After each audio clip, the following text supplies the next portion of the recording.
এদেরকে উদ্দেশ্য করে বললেন, ও সাহাবীরা, দেখো এই যে ছাগলের বাচ্চাটা, তার দেহ থেকে প্রাণ চলে গেছে। তার দেহ থেকে প্রাণ চলে যাওয়ার পরে এই দুনিয়ার মধ্যে এই ছাগলের বাচ্চার কোনো দাম নাই। এমনকি তার মা তাকে পালাইয়া চলে গেছে।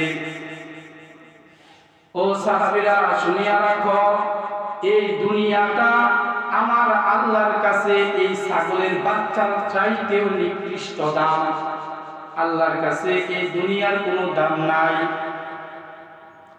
আমরা তো সারা জীবন ব্যস্ত আছি দুনিয়া সুন্দর করার জন্য, দুনিয়ার লোভ লালসায় পড়িয়া রইছি।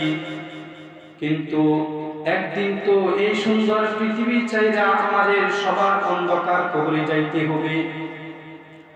এই সুন্দর পৃথিবী ছাড়িয়া সবার অন্ধকার কবরে যাইতে হবে।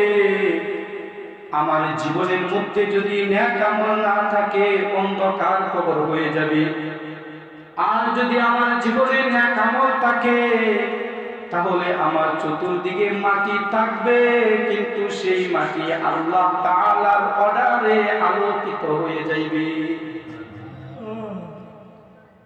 এই দুনিয়ার মধ্যে আমরা বাঁচিয়া থাকবো কতদিন? এই দুনিয়ার মধ্যে আমরা কতদিন থাকবো তার কোনো গ্যারান্টি নাই। রাত্র এশারের নামাজ পড়িয়া খাবার দাবার দাইয়া আমরা শুয়ে পড়েছি, ঘুমের মধ্যে বিভোর হইয়া পড়িয়া আছি। কিন্তু আল্লাহ তাআলা যদি ওই রাত্রের মধ্যে আমার কাছে আজরাইল পাঠাইয়া দেয়, তাহলে আমার দুনিয়া অন্ধকার হয়ে যাবে। সকালে আর এই চোখ কোনদিন খুলবে না। যদি আমি আল্লাহ তাআলার ডাকে সাড়া দিয়ে চলে যাই,